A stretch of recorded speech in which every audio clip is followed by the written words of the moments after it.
So I'm making something I don't make very often tonight, Salisbury steak, because I buy a lot of ground beef at the farmer's market because it's really well priced for me too. He gives me like $1 cheaper per pound because we have been his customer for 7 years and we buy all of our meat for our food truck from him. So he hooks it up. So I buy a lot of ground beef and it's hard to know what to do with it. I always want to just make picadillo because it's easy and the family loves it, but I like different things. So tonight is Salisbury steak and I'm excited.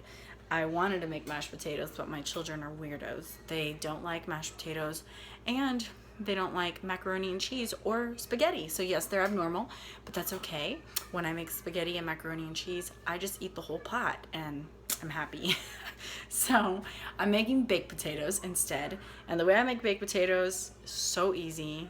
I get parchment paper. I just put the potatoes in there, straight in there. I put the oven at 400 and I put olive oil, salt, and pepper, and that's it. And then I put it in there for like an hour. Instead of wrapping them each individually in aluminum, it saves on aluminum and it's just easier. At least I think it is. So I'm following a Pinterest recipe for Salisbury steak, which I've never made before, but I hope that it will be yummy. So we need a pound of ground beef. We need a 1/4 cup of panko, 2 tablespoons of tomato paste, a teaspoon of mustard, a teaspoon of Worcestershire or Worcestershire sauce, half a teaspoon of pepper, half a teaspoon of onion powder, but I don't have, so I'm just gonna do this because I want to, and a pinch of salt, and I got the cheapest one this time around just because. Okay, so there it is. All the ingredients in a bowl. Now I'm gonna mash it up together. So I've never had things like this before till now. Oh, I forgot to put the pepper in. And so if anybody knows how to wash them the correct way, would love to learn because I feel weird wetting the wood, you know?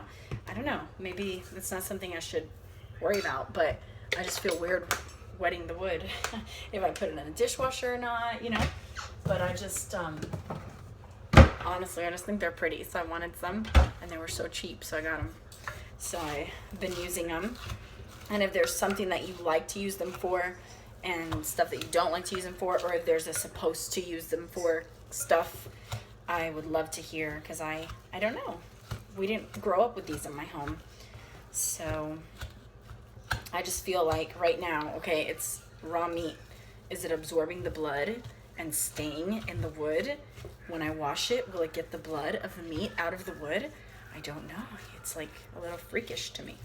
So I would love to learn from anybody that knows. So I'm gonna go ahead and mix this and I'll be back.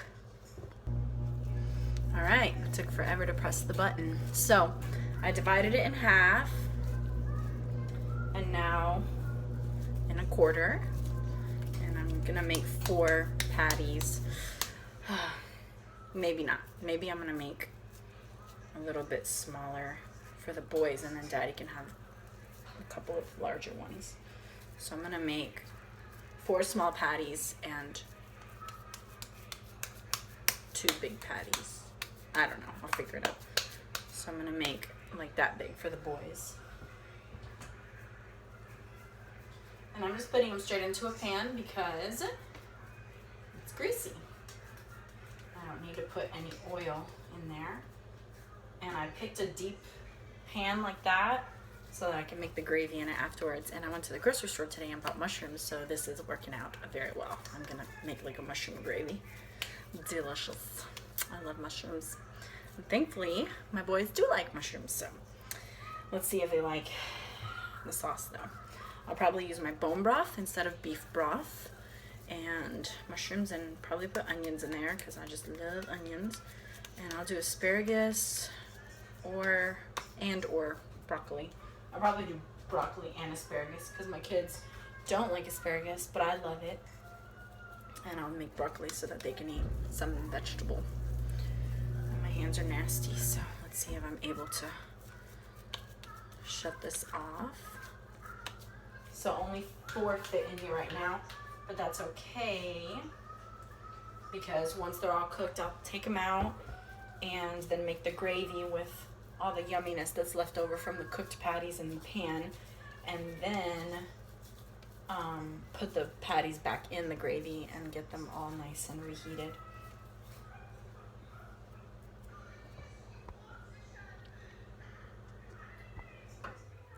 Come on. Smells good. Nice. That little charredness is what I wanted. It's hard to do this, not being able to hold the pan.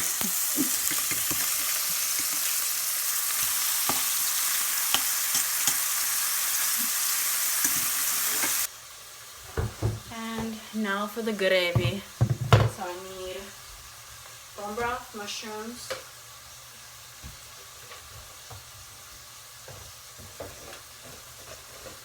my famous bone broth bowl, mushrooms, and flour,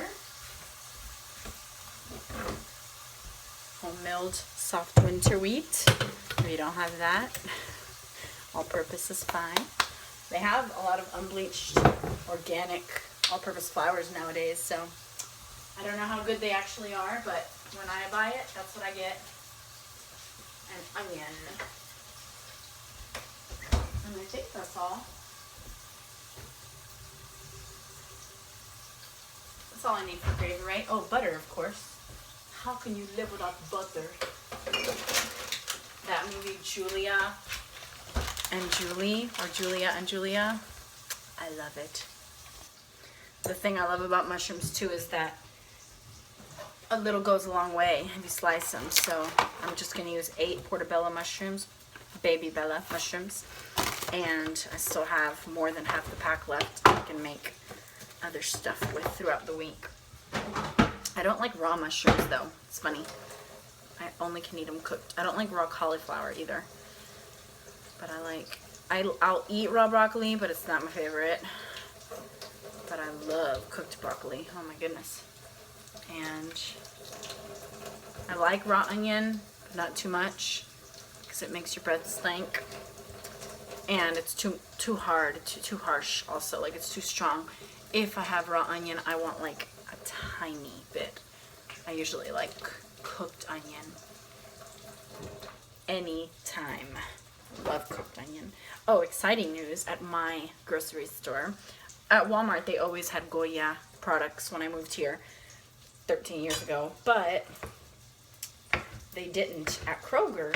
And I walked down the aisle today of like ethnic foods, and there was Goya stuff everywhere.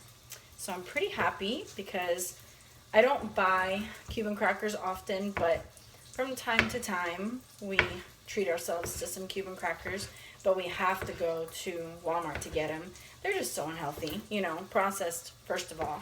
Second of all, white flour. Third of all, lard, and probably low quality lard, the way they're cooked. So from time to time, we'll have a little splurge on that. And then they had gandules, which is the main bean that Puerto Ricans use. And we love arroz con gandules, but when we make that, we gotta go to Walmart to get them. So I was pretty excited. And that's the main stuff I buy, because I don't buy canned beans anymore. So, and if I'm gonna eat mojo, I'm gonna make it homemade. So I don't buy the mojo in a jar. If they had dulce de guayaba, which is guava paste, they would make my day. Like, seriously, that would make me so very happy, because a little slice of guava with a little slice of any cheese, doesn't have to be cream cheese, Gouda cheese, cheddar cheese, queso blanco, oh my goodness, it's just so good. Right after dinner, and all you really need is one piece, because if you have two, it's like too much. You don't want that much, it's too sweet. So I should get these out before they burn.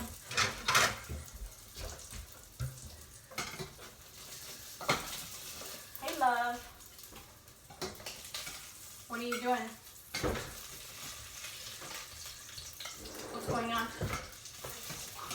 Why did you guys come back? She had to go to the gym. Oh, okay. Be careful. That's hot, okay? She was whining going inside too. Mushrooms and onions cut. Got some butter here. My flour. My bone broth. I need my whisk. Okay, so I took those other ones out and all this yumminess and little pieces of stuff is in there. I'm going to lower the heat a lot. I turned it off by accident. And put some butter in.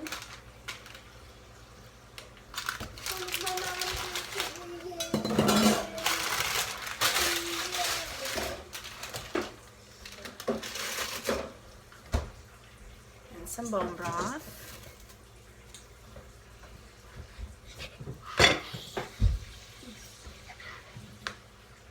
I guess about a cup or so. Whoa, whoa, that is too many. Did you see what Ivan is bringing home? Here, Joelle. And then about a quarter cup or so of flour. Ivan, thank you. That's beautiful. Here, lay them on the table there and to give me time to prune them a little bit before I put them in the pots. You're wonderful. Just right there is fine. That's lovely. Thank you so much. I think your mom Hey, Joelle. Joelle, hop down. So now with the whisk, you get all the yumminess from the pan up and let the butter melt. Get down. Boys, you go outside to play. It's beautiful. I want to stay here. You can stay here as long as you don't act like a clown for the video. So once the butter is all melted and all that goodness is up off the bottom of the pan, then you add the flour little by little, and you have to whisk at the same time because then it gets clumpy and gross. You want a smooth gravy. Like it makes like little balls of flour. So you're eating your steak with gravy on it, and then it's like a little flour ball. Weird. Hey, don't. You're gonna spread pollen. Put it down right away. You're gonna spread pollen. And I'm talking like if you don't know, but maybe you don't. I didn't know this. So if you're Latina like me, you don't know this. This is American stuff right here. I learned this after marriage.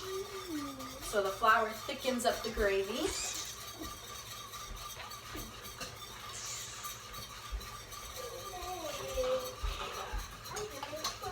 And flour needs to cook for a little while because then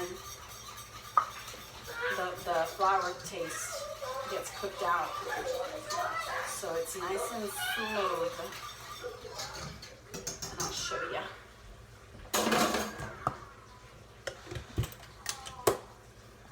There's that. Now I'm going to add the onions and mushrooms to it to let it cook and just kick up the heat a little bit. Okay, while that gets hot, I'm going to put these in these window pitchers that I have. My sweet boys love me, bringing me flowers every day. They're just kind of tricky because they're bushes, so it's hard to vase these, but you can make it work. My poor husband, he has seasonal allergies, and this is like pollen in the house. And I just mopped to I vacuumed yesterday and mopped today to collect anything that might be coming in. Oh, my poor husband.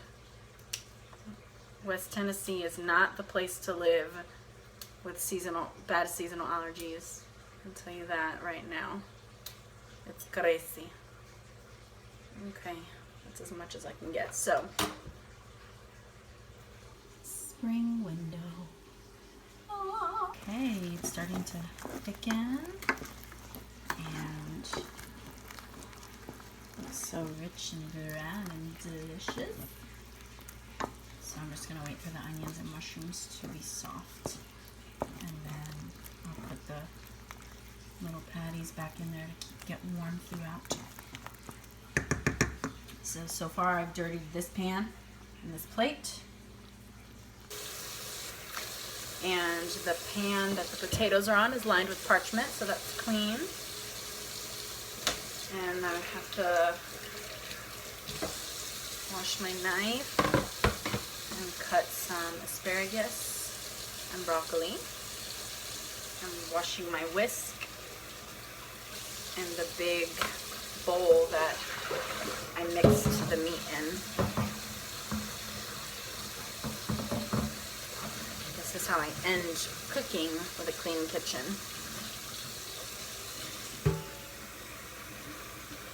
And when the food is almost ready, I call the boys in and make them set the table.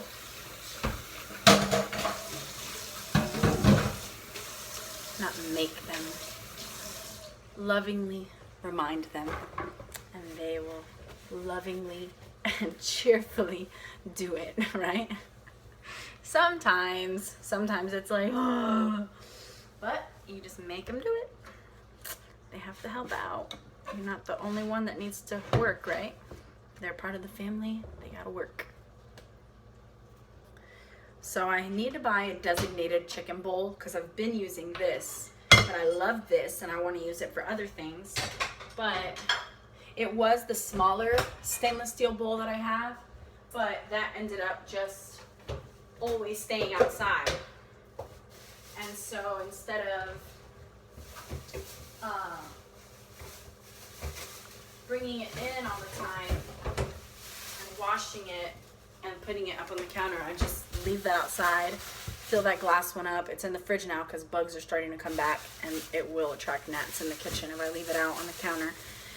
And then have the boys walk it out there, dump it in the bowl that's out there now to stay, and then bring it back so it never gets dirt on it or chicken beaks. And then that one just stays out there and we fill it with food from that bowl. But I would love like a cute bucket or something that I could always use for chicken scraps instead of my Pampered Chef awesome measuring cup. This broccoli is weird, so I'm giving it to the chickens. The stem is huge.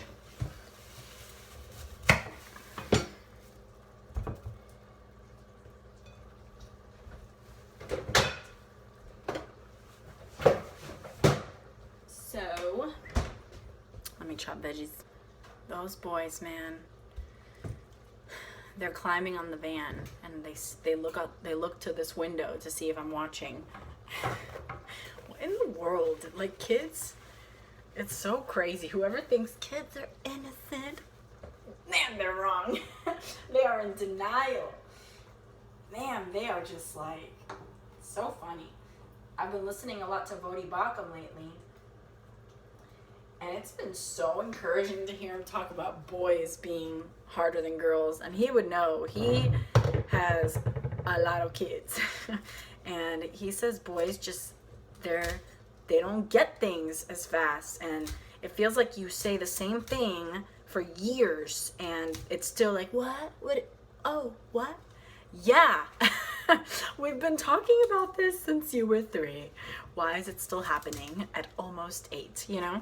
So it's encouraging, and when you're not in the moment, it's really funny.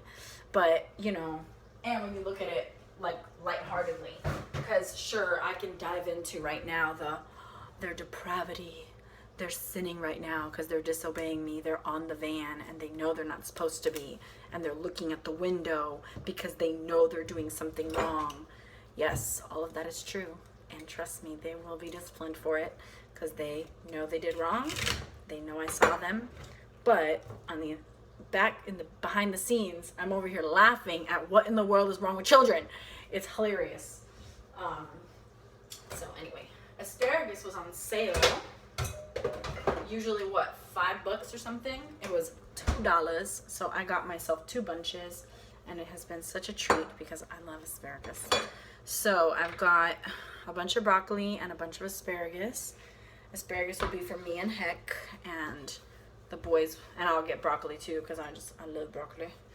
And the boys will just do the broccoli. And I usually use that pan for my veggies, but I'm using it for this today. So I'll probably use just a bigger pot. And it's in the fridge. Why? What's in it? Black beans.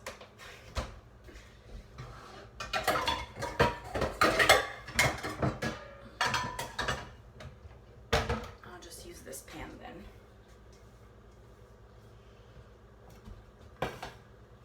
And all I do for my veggies is drizzle olive oil, salt, pepper, and garlic powder, always.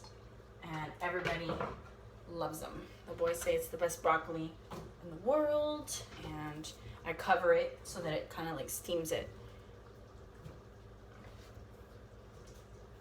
Pepper.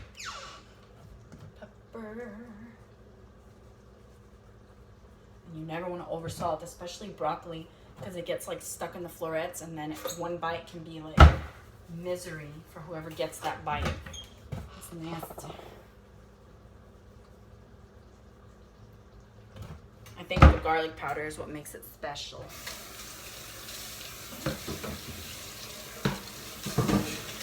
Okay. So then I cover it with this. Get that steam going.